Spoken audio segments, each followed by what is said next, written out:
Haleluya. Puji Tuhan, salam sejahtera di dalam kasih Tuhan Yesus Kristus.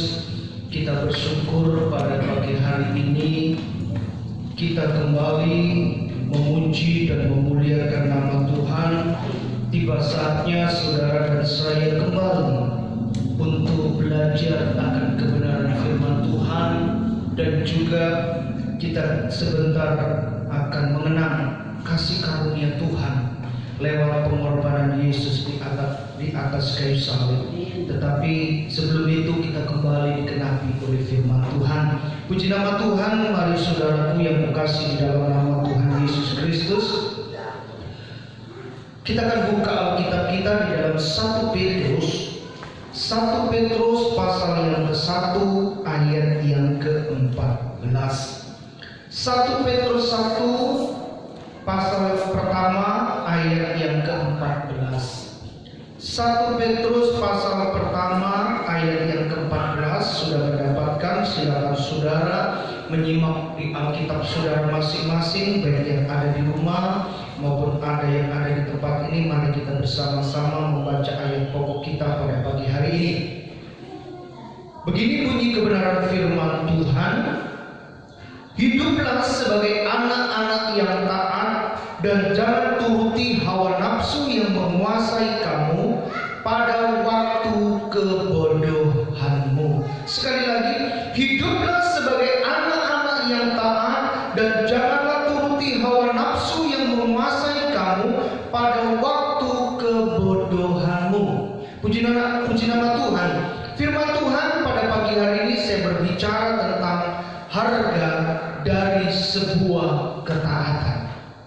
Saudaraku yang kukasihi di dalam nama Tuhan Yesus Kristus, apabila kita berbicara tentang sebuah ketaatan, atau berbicara tentang ketaatan, atau berbicara tentang kepatuhan, sebenarnya ketika kita mau melakukan, ketika kita mau tunduk dengan setiap apa yang Tuhan perintahkan, baik yang ada di dalam Tuhan maupun dalam pemerintahan yang ada di dunia ini, ketika saudara dan saya mau melakukan itu, pasti secara otomatis akan mendapatkan satu harga, akan mendapatkan sebuah nilai, akan mendapatkan sebuah imbalan atau berkat dari sebuah ketaatan itu tadi. Satu contoh, sebuah imbalan atau satu berkat yang Tuhan berikan di dalam kehidupan kita, yaitu kita belajar dari kehidupan dari Tuhan Yesus. Tuhan Yesus sudah sekian lama berkorban buat saudara dan saya, menunjukkan dia memiliki ketaatan, menunjukkan dia memiliki kepatuhan dengan apa yang Bapa perintahkan kepada dirinya. Dan dampaknya adalah, dan hasilnya yang kita dapat adalah sebuah kasih karunia, anugerah yang Tuhan nyatakan di dalam kehidupan saudara dan saya. Oleh karena itu di dalam suratan Petrus sangat jelas katakan, mengajak kepada sidang jemaat yang hadir pada pagi hari ini. Di situ dikatakan, hiduplah sebagai anak-anak yang taat. Yesus mengajak kepada saudara dan saya untuk senantiasa taat dengan setiap apa yang Tuhan mau di dalam kehidupan kita. Mengapa demikian? Di situ dikatakan, jangan turuti hawa nafsumu yang menguasai kamu pada waktu kebodohanmu. Mengapa Yesus mengajarkan hendaklah setiap anak-anak Tuhan untuk senantiasa hidup taat? Hendaklah anak-anak Tuhan untuk senantiasa hidup patuh. Karena di situ Tuhan mengingatkan kepada saudara dan saya, seringkali ketika sesuatu hal itu terjadi, ketaatan, kepatuhan itu tidak lagi dikerjakan di dalam kehidupan saudara dan saya. Mengapa? Di sini dikatakan hawa nafsu, artinya kedagingan kita, ego kita, kekuatan kita yang akan muncul, yang akan dikerjakan ketimbang kita melakukan apa yang Yesus perintahkan di dalam hidup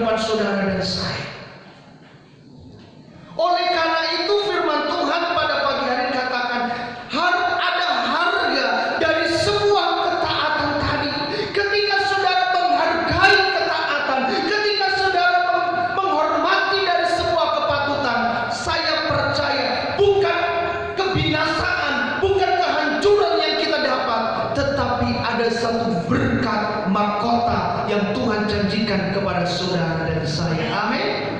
Oleh karena itu saudara, lewat firman Tuhan pada pagi hari ini, kita diajak untuk apa? Hendaklah saudara hidup taat.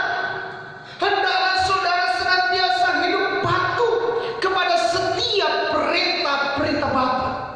Walaupun perintah itu sakit, walaupun perintah itu menyakitkan hati, seolah-olah tidak sanggup, seolah-olah tidak mampu untuk menjalankan, tetapi percaya dan yakinlah bahwa perintah yang Tuhan Bapa berikan itu tidak akan melampaui kekuatan saudara dan saya. Amin.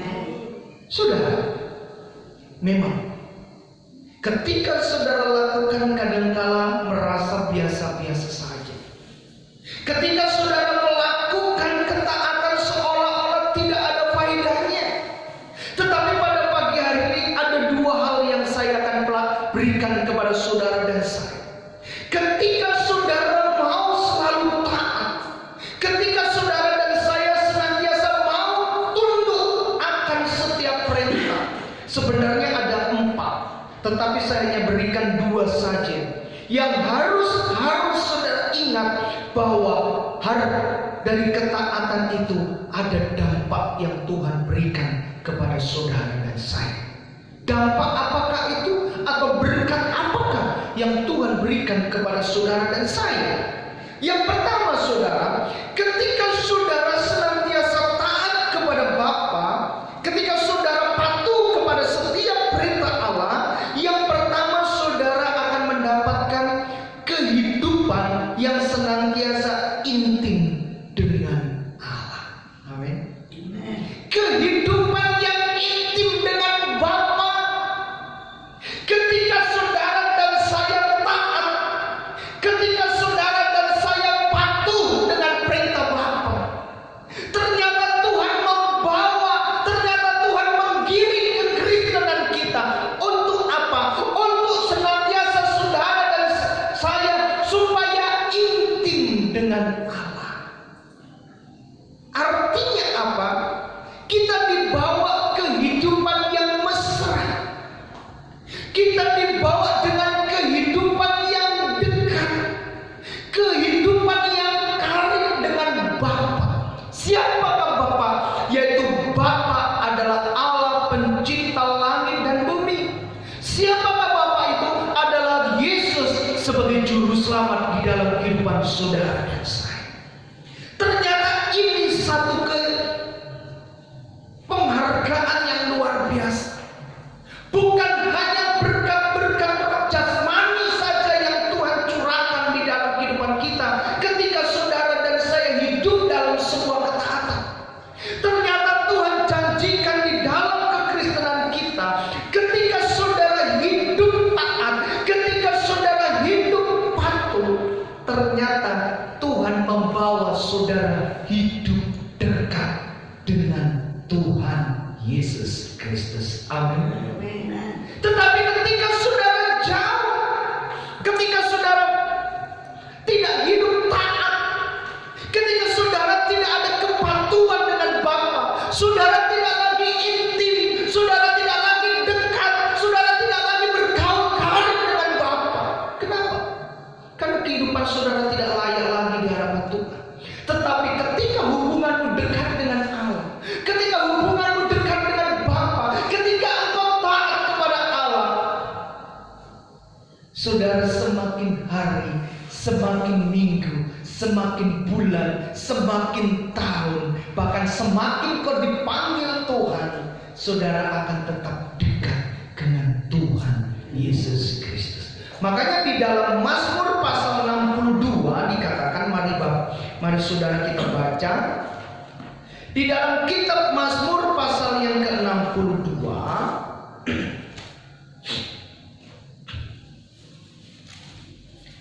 Mazmur pasal yang ke-62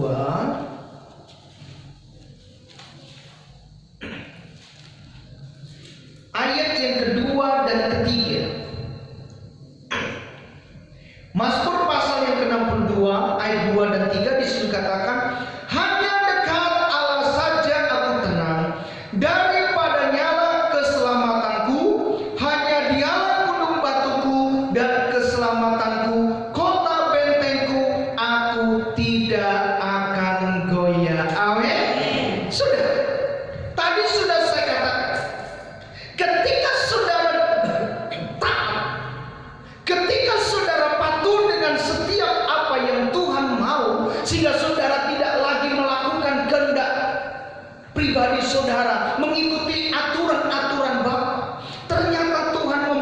membawa hidup saudara dekat dengan Allah, membawa saudara intim dengan Allah, dan mendapatkan satu hasil.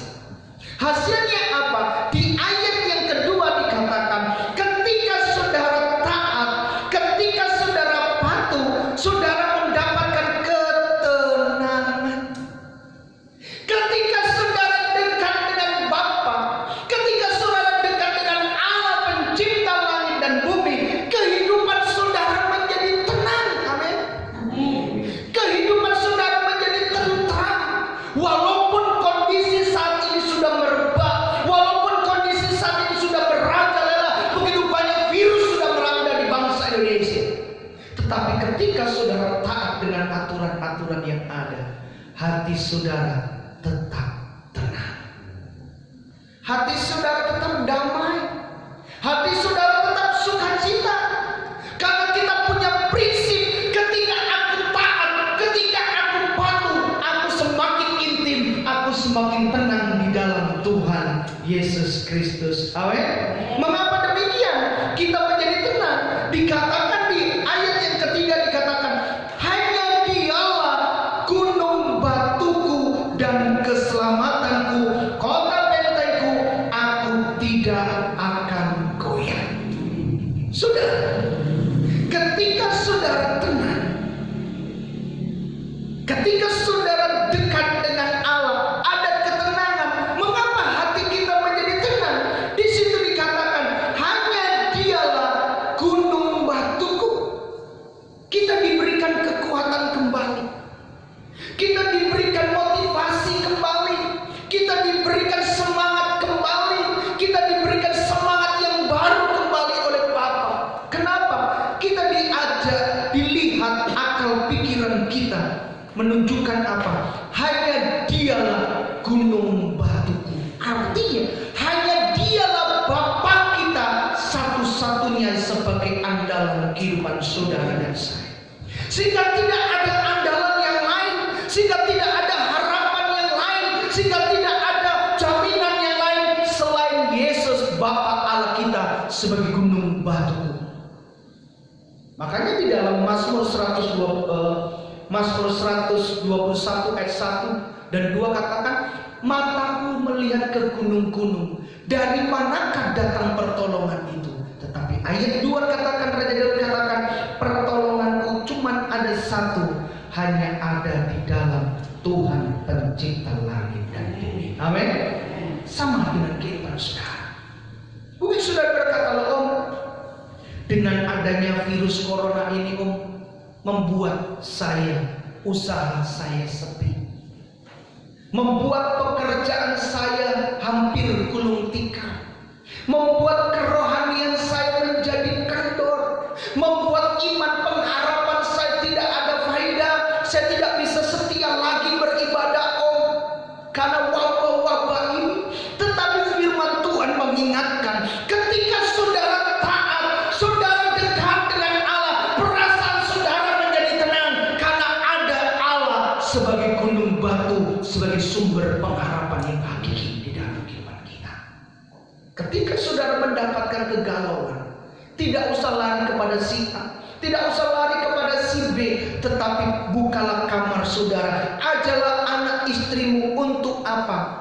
Mengerang, menjerit kepada Bapa Allah kita yang telah menyelamatkan saudara dan saya. Amin. Ini saudara yang kita dapat ketika saudara taat, ada ketenangan, ada kedamaian, ada kesukaan. Bukan hanya dia sebagai sumber pengharapan. Ketika saudara dekat, ketika saudara intim dengan Allah, saudara juga mendapatkan sebuah jawaban. Saya percaya sidang jemaat yang hadir pada pagi hari ini maupun jemaat-jemaat Tuhan yang ada di tempat ini yang melihat siaran web streaming ini, percaya bahwa ketika saudara dekat dengan Allah, ada satu sumber jawaban yang akan Tuhan berikan ketika engkau dekat Kita baca di dalam Yohanes pasal yang ke-15. Yohanes pasal yang ke-15 ayat yang ke-7.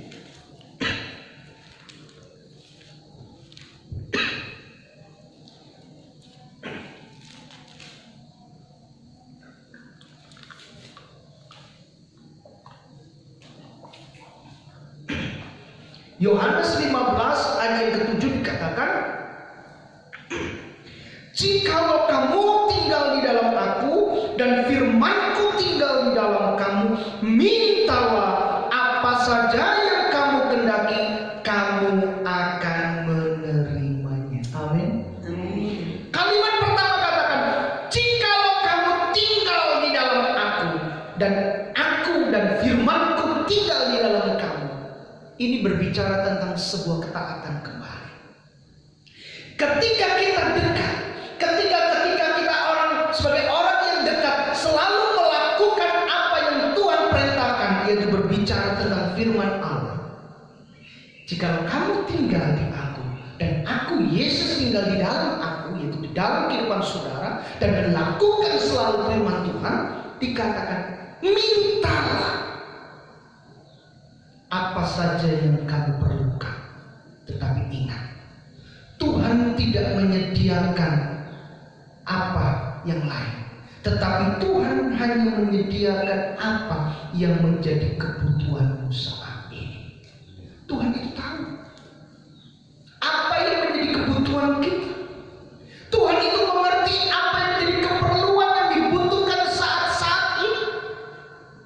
Tetapi kita harus lihat untuk kita menggapai apa yang Tuhan mau, untuk kita mendapatkan apa yang dimaukan di dalam kehidupan kita, kita harus tinggal, kita harus berada di dalam Tuhan Yesus.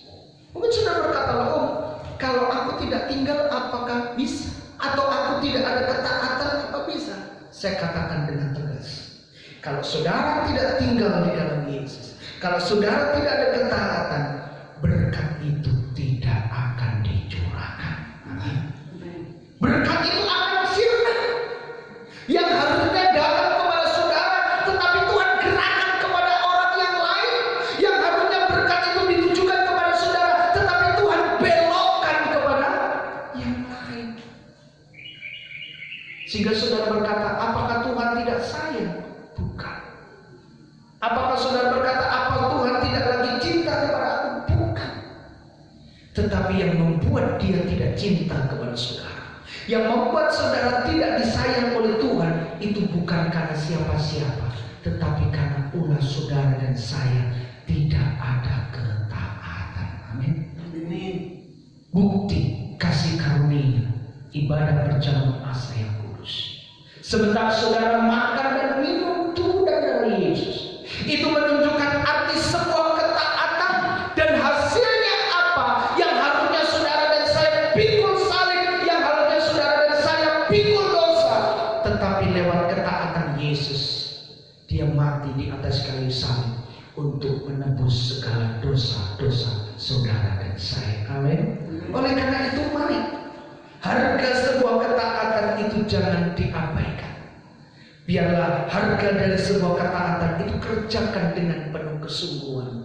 Karena ketika saudara lakukan dengan penuh kesungguhan, maka hidup saudara akan dibawa menjadi intim, sehingga saudara menjadi tenang, sehingga saudara menjadi sukacita, karena kita memiliki Bapa, gunung batu, dan kota bentengku yang menyelamatkan kehidupan saudara dan saya. Amin. Saudara percaya itu? Amin, saudara. Haleluya. Yang kedua, apa yang kita dapat ketika kita taat? Apa yang kita rasakan ketika saudara dan saya hidup patuh? Yang kedua, selain kita hidup intim dengan Allah, yang kedua, kita akan dibawa menjadi kehidupan yang senantiasa mengasihi Allah dan manusia dengan sungguh-sungguh. Ketika saudara dan saya melakukan ketaatan tadi,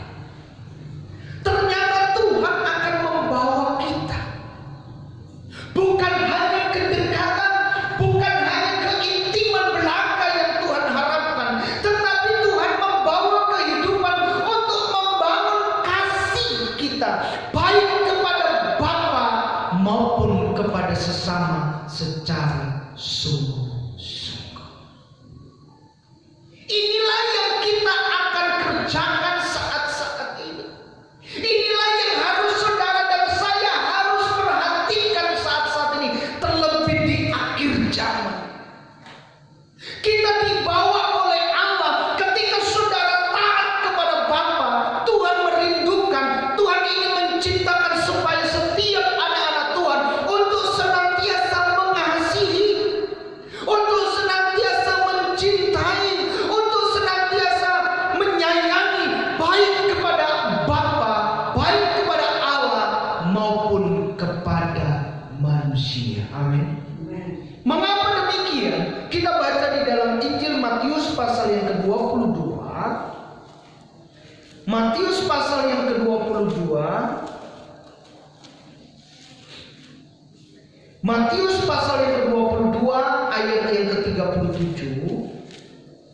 Matius pasal yang ke-22 ayat yang ke-37 sampai ayat yang ke-39 atau sampai ayat yang ke-40.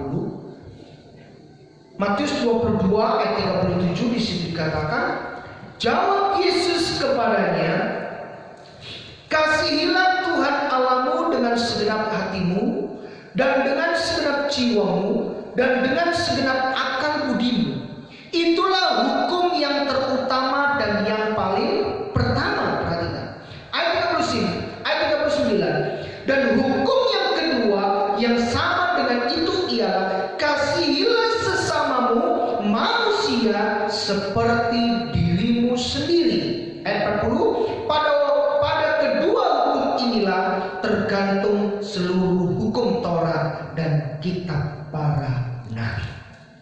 Saudara, mengapa Tuhan menginginkan ketika saudara taat, saudara dibawa dengan kehidupan yang senantiasa mengasihi Allah dengan sesama? Di sini Injil Matius menjelaskan bahwa mengapa kita harus senantiasa mengasihi kepada Allah dan sesama, karena itu merupakan hukum Allah yang pertama dan hukum Allah yang kedua. Sebuah hukum yang tidak bisa dicerai-beraikan, sebuah hukum yang tidak bisa dipisah-pisahkan antara hukum Allah yang pertama dengan hukum Allah yang kedua, harus senantiasa berkaitan, harus senantiasa bergandengan tangan. Di sini dikatakan supaya engkau senantiasa mengasihi Allahmu dengan segenap hati, dengan segenap jiwa, dengan segenap akal budimu. Karena itu merupakan hukum Allah yang pertama, yang paling utama. Hubungan manusia dengan Bapa ditegak garis lurus dengan garis vertikal. Hubungan sangkal itu harus ada. Sehingga ketika saudara mengasihi Bapa, itu bukan dengan kasih yang pura-pura. Amin. Bukan kasih dengan kepalsuan, bukan kasih dengan sandiwara, tetapi kita harus bisa menciptakan dengan kasih agape. Kasih apa? Kasih dengan tulus, kasih tanpa syarat. Seperti siapa? Bapa Tuhan Yesus Kristus. Dia mengasihi saudara tanpa mengharapkan imbalan, tanpa harus melakukan barter. Tetapi ketika dia mengasihi saudara, dia mengasihi dengan tulus. Yang harusnya dia tidak berdosa menjadi berdosa buat saudara dan saya. Itu menunjukkan kasih agape, kasih yang tulus. Yesus pun inginkan kepada saudara dan saya untuk senantiasa mengasihi dengan kasih agape, kasih dengan tulus kepada Bapa kita. Tetapi tidak berhenti di situ saja, saudara. Bukan hanya kasih Bapa, hubungan vertikal antara kita dengan Bapa, tetapi hubungan secara horizontal, hubungan antara sesama dengan sesama. Dikatakan di hukum yang kedua di ayat 39, hukum yang kedua yaitu sama dengan itu, yaitu kasihlah sesamamu manusia seperti diri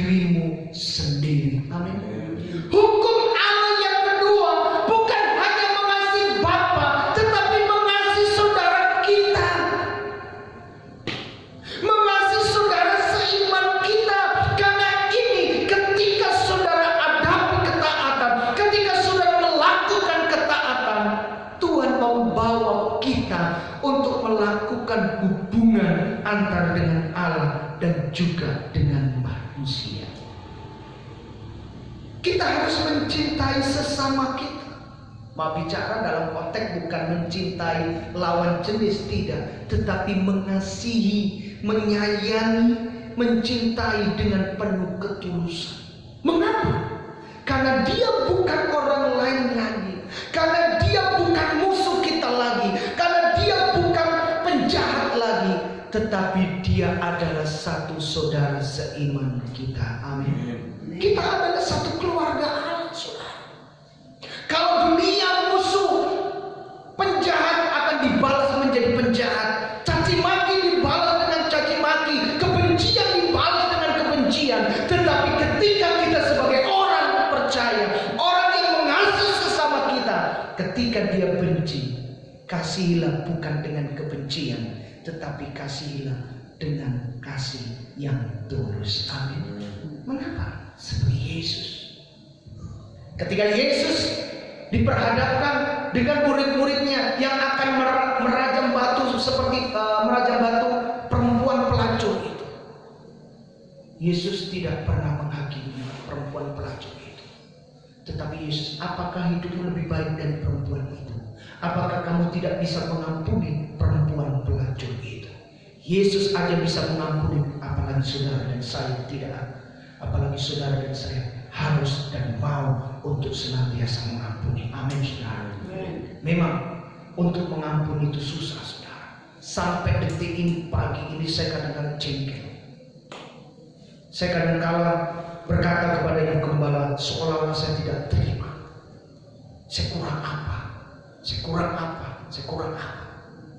Tetapi firman Tuhan menekan kepada saya, kasihlah orang-orang yang memusuhi kamu, kasihlah orang-orang yang memaki kamu. Bukan kamu yang akan menghakimi, tetapi aku yang akan menghakimi mereka. Amin, saudara. Yang menghakimi bukan saudara. Walaupun di dunia saudara dimusuhi, biarkan saudara. Yang penting doakan dia, ampuni dia, ampuni dia. Nanti ketika masuk di dalam tata pengadilan, apa yang dia perbuat, dia akan tuai di takhta kerajaan sana. Amin. Jangan sampai di saat saudara masuk di dalam takhta pengadilan, tidak ada bedanya dengan orang-orang seberang. Mereka musuh saudara, saudara juga musuh mereka. Mereka tidak menyapa, saudara juga tidak menyapa. Jangan ikut-ikutan seperti itu. Tetapi balaslah dengan kasih sama seperti Yesus. Yesus mengasihi dengan penuh kesungguhan. Kalau saudara mau mengasihi, saya percaya setiap korban persembahan firman Allah, korban persembahan doa saudara pasti akan diterima dengan Bapa surga. Amin. Contoh seperti persembahan Kain. Padahal Kain dan Habil, persembahan Habil. Padahal Kain dan Habil sama-sama membawa persembahan. Mereka adalah anak dari Adam dan Hawa. Mereka sama-sama membawa persembahan. Yang Habil membawa persembahan tentang domba, yang Kain membawa persembahan pertanian ladangnya. Tetapi mereka sama-sama membawa korban bakaran kepada Bapa. Tetapi kenapa korban mereka cuma satu yang diterima, cuma hanya Habil? Karena Habil tidak punya kebencian. Karena Habil mengasihi Allah dengan tulus. Sedangkan Kain memberi dengan kesombongan. Sedangkan Kain mempunyai kebencian. Sedangkan Kain mempunyai kedendaman. Sehingga dia sama-sama membawa persembahan, tetapi tidak diterima oleh Bapa di surga. Sama dengan kehidupan saudara. Percuma saudara datang ke gereja, tetapi kalau saudara masih ada kebencian. Percuma saudara ada kepahitan kalau saudara datang ke gereja. Percuma saudara menangis-nangis di gereja, tetapi hati saudara tidak beres. Tetapi saudara tidak akan pernah diterima di Bapa di surga. Tetapi supaya saudara diterima, Roma 12 ayat yang pertama, coba saudara baca. Roma pasal yang ke-12, kita akan melihat persembahan yang sempurna. Roma pasal yang ke-12 ayat yang pertama, saudara. Roma pasal yang ke-12 ayat pertama katakan, karena itu saudara-saudara, demi kemurahan Allah aku menasihatkan kamu supaya kamu mempersembahkan tubuhmu sebagai persembahan yang hidup, yang kudus, yang berkenan kepada Allah.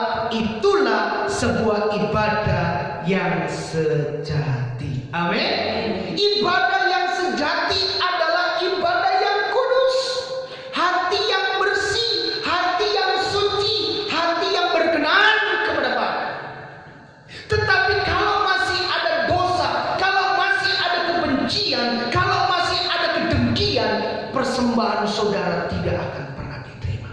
Walaupun secara fisik saudara duduk di gereja, tetapi korban bakaran saudara tidak diterima oleh Allah. Kenapa? Karena ditutupi dengan kebencian, karena ditutupi dengan kedengkian. Tetapi supaya ibadah saudara diterima oleh Allah, supaya ibadah saudara menjadi sempurna, kudus di hadapan Allah, ayo adakan pemberesan. Karena orang-orang yang taat selalu mengasihi Allah dan sesamanya. Amin. Kalau saudara lakukan itu, saya percaya persembahan korban bakaran saudara akan diterima. Dan hasilnya apa? Ada satu perubahan terjadi di dalam kehidupan kita. Ada korban-korban yang diberikan di dalam kehidupan kita, dicurahkan oleh Allah. Oleh karena itu, mari